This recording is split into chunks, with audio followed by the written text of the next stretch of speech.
میں آئیے حضرت اندر نہیں ہے. اللہ والوں کی نظر ہی کچھ اور ہوتی ہے. سمجھ میں آئے تو قبول ورنہ واپس. یہ بات یہاں کی نہیں یہاں کی ہے. اللہ والوں کی نگاہیں کچھ اور ہوتی ہے. پیارے بزرگ اور دوستو قربان جاؤ. اللہ والوں کے معاملے بڑے نرالے ہوتے ہیں.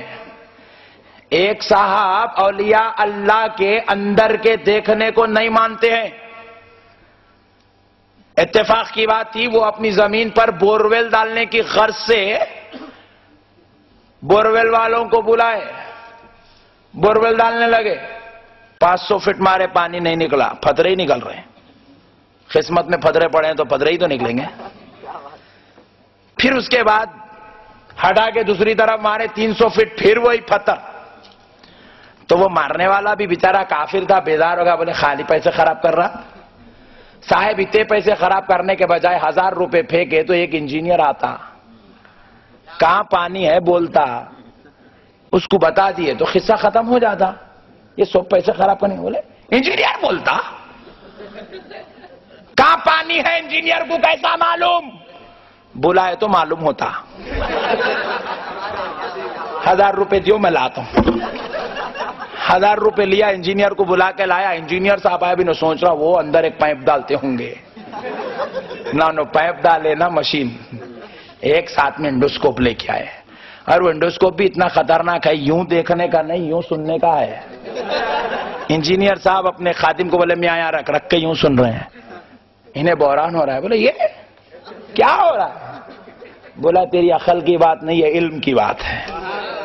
جہاں علم ہوتی ہے وہاں جہالت کام. اور جو گمراہ ہے وہ جاہل ہے. علماء کی صحبت میں بیٹھتے نہیں. ہم لوگ اتنے جلسے یا روڈوں پہ کرانے کا مقصد یہ تم ہماری مسجد کو نہیں آتے یہاں تو بیٹھو. اب یہاں بھی نہیں آتے. الٹا اس کے بارے میں بری بری باتیں بولتے پھرتے ہو. اس لیے تمہیں علم نصیب نہیں ہے. تو وہ لگا انجینئر صاحب نہیں میں آیا پانی ذرا آگے ہٹاؤ. ہوا کیا ہے. کان لگا کے اندر کی خبر اندر رکھے. پھر یوں دیکھے. بولے 1000 فٹ پہ ہے. ہاں کان لگا کے 1000 فٹ اندر کی بات. سب بیکار بات ہے. میں کیا لایا پیسے خراب کر رہا. بولے ملا ہوا ہے کتنا کمیشن ہے. بولے ٹھہرو جی صاحب بڑے بے صبرے ہو تم. ادھر ہٹاؤ لگائے. بولے یہاں 500 فٹ پہ آ جائے گا. نہیں آتا. مار کے دیکھو صاحب. مارے 500 فٹ پہ پانی نکل گیا. پریشان ہوا. نام پوچھا. کون سی مسجد میں آتے جی تم. ارے صاحب میں رمیش ہوں. رمیش رمیش کا یہ کمال کے 500 فٹ اندر کی خبر بولا. پوائنٹ نوٹ کیا جائے. رمیش کا یہ کمال کے 1000 فٹ اندر پانی ہے. رمیش 1000 فٹ اوپر کھڑے ہو کر بول رہا ہے. کہاں سے رمیش میں یہ صلاحیت پیدا ہوئی. انگریزوں کے بنائے ہوئے علم سے.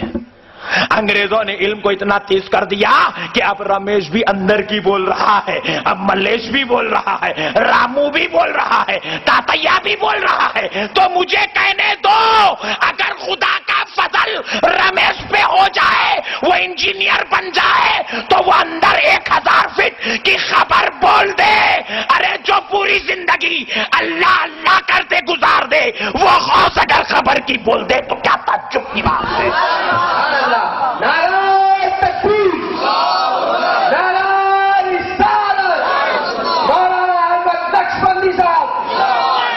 قربان جاؤ دوستو.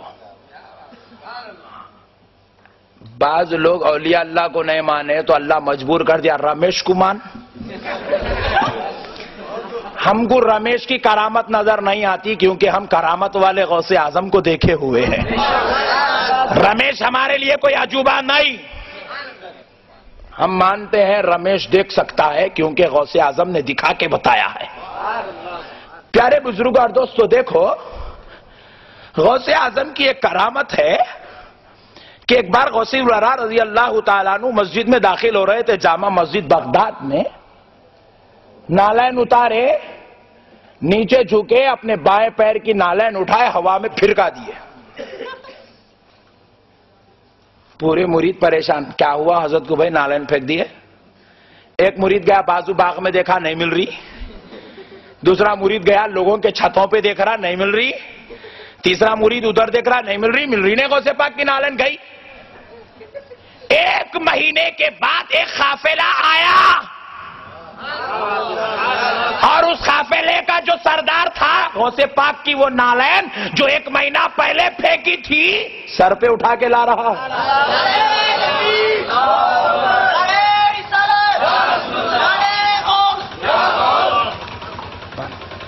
غوث پاک کی نالین سر پہ اٹھا کے لا رہا ہے. وہ جو مریدین جا کر باغوں میں اور گھروں میں دیکھ رہے تھے وہ پریشانی کے عالم میں دوڑے دوڑے آئے, آ کر پوچھنے لگے, او بھائی جان یہ نالین تمہیں کہاں سے ملی, تم نے یہ کہاں سے لی ہے؟ وہ کہنے لگے ہم لوگ ایک مہینہ پہلے اتنی دور ملک شام میں تھے کہ ہمیں ڈاکوؤں کا ایک ٹولہ لوٹ رہا تھا اور ہم میں سے ایک شخص نے المدد یا غوث اعظم کہہ کر پکارا تو غوث اعظم کی نالین آ گئی اور ڈاکوؤں کے سر پہ مار دی گئی. ڈاکو بے ہوش ہو گئے اور ہم نے یہ نالین کو حفاظت سے اٹھا کے لے آئی.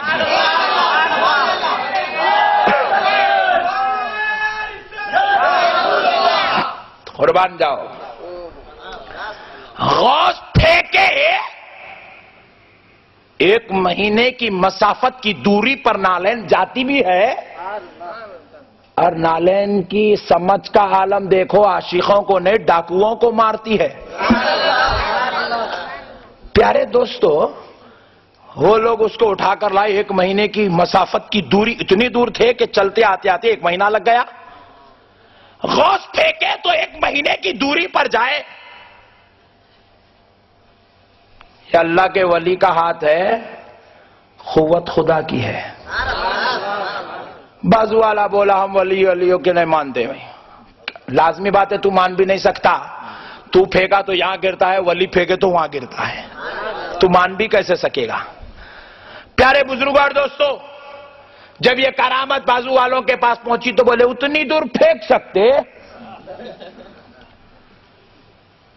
کیا بیکار باتاں بولتے میاں مولانا لوگ تمہارے. کہاں سے پکڑ کے لائے تھے مول صاحب کو؟ ایک بار درود پاک پڑھ لیں.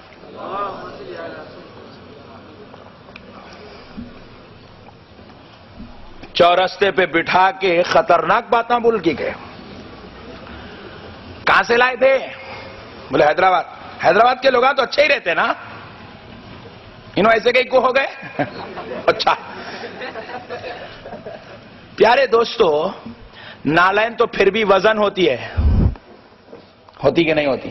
اور غوث پاک جو بھیجتے وہ ربر کی نہیں لکڑی کی تھی, وہ تو بہت زیادہ وزن والی ہوتی ہے. اللہ کے ولیوں کی کرامت دنیا نہیں مان رہی تو دیکھو خدا کیسے منوا رہا ہے. ایک بازو والے کا بھائی آسٹریلیا میں تھا. یہ نئی تشریح ہے, صرف اپنی. آسٹریلیا سے فون کر کے بولا میاں وہ میرے کچھ ڈاکومنٹ اور سرٹیفکیٹس اندر تجوری میں ہے, ذرا نکال کر بھیج دو. بولے بھائی جان کون آ رہے ہیں؟ بولے کوئی آنے کی ضرورت کیا ہے, وہاں سے بازو سے اسٹڈی سے فیکس کر دو, ہو جائے گا. بولے بھائی جان یہ فیکس کا ہے, کیا ہوتا ہے؟ بولے وہ اپنے محلے میں ایک اسٹڈی ہے نا رامو کی, وہاں جا کے اس کو بولنا کہ میں نے فیکس کے لیے بولا ہے, میرا نمبر دے دو. بولے بھائی جان وہ فیکس کا نمبر؟ بولے وہی فون نمبر ہے. اچھا, بھائی کو سمجھ میں نہیں آیا, پہلی بار فیکس کی بات سنا تھا. تیجوری میں سے اوریجنل پیپرز نکال لیا, رامو کو لے جا کر نمبر دیا اور فیکس کے پیپرز دے دیا. بولے یہ فیکس کرنا ہے. اب سوچ رہا کہ رامو اس کو لگائے گا, پیک کرے گا, پوسٹ مین کو دے گا. رامو کھٹکا لگایا, سوئچ ڈالا, نمبر ملا, یوں ڈال رہا ہے اندر. انہیں شبیر پریشان ہے. بولے یہ کیا ہو رہا ہے؟ ادھر سے جا رہا ہے, ادھر آ رہا ہے. ارے ادھر نہیں, آسٹریلیا کو بھیجنا ہے. بولے چپ بیٹھ میاں, تیرے کو معلوم نہیں, خاموش بیٹھ. بولے یہ ادھر سے جا کے جو ادھر نکل رہا ہے وہ آسٹریلیا میں بھی نکل رہا ہے. کیا دیوانے بتائیں میاں. نکال لیے, جاؤ بولے ہو گیا فیکس. ہائی ابھی بات ختم بھی نہیں, بھائی فون کرے میاں بہت بہت شکریہ مل گئے. مل گیا؟ بولے جی ہاں مل گئے. بولے بھائی میں وہ اردو والی بھی بھیجا تھا آسٹریلیا میں, تو اردو نہیں وہ بھی ملی. بولے ہاں اردو والی, تیلگو والی, ہندی والی, انگلش والی سب مل گئے. بولے بھائی وہ تو سرٹیفکیٹ میرے ہی ہاتھ میں, آپ کو کہاں سے ملی؟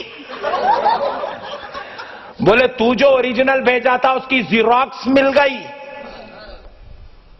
کیسا ملی؟ تعجب کی بات ہے. بولے انگریز کا کمال ہے, خدا نے انگریز پہ فضل کیا تو ایک فیکس مشین بنایا. فیکس مشین کا یہ کمال ہے کہ وہ یہاں کے پیپر کو آسٹریلیا بھی پھینکتا ہے, ورنگل کے پیپر کو امریکہ پھینکتا ہے, ورنگل کے پیپر کو جاپان پھینکتا ہے, ورنگل کے پیپر کو سعودیہ پھینکتا ہے. ارے انگریز تمہارا پیپر یہاں سے وہاں پھینک دو تو تعجب کی بات نہیں, غوث اعظم کھڑا ہوا پھینک دے تو کیا تعجب کی بات ہے. غور کرنے کی ضرورت ہے یار, سمجھنے کی ضرورت ہے خدا کے فضل کو. خدا جب چاہتا ہے تو جو چاہے کرتا ہے, یہ خدا کے اختیار کی بات ہے. خدا کے لیے کوئی بات بڑی نہیں. اس لیے میں کہتا ہوں اولیاء کو سمجھنے کے لیے پہلے خدا کو سمجھنا ضروری ہے. اولیاء جو کرتے ہیں وہ اپنے اختیار سے نہیں, خدا کے فضل سے کرتے ہیں. اب آخری بات سن لیجئے. ایک صاحب بولے تم لوگ پکارتے ہو معشوق ربانی معشوق ربانی. بولے معشوق ربانی سنتے نہیں کرتے نہیں, کیوں پکارتے ہو؟ ہم نے بولا بھائی تجھے کیسے معلوم نہیں سنتے, تو کیا بازو لیٹا تھا؟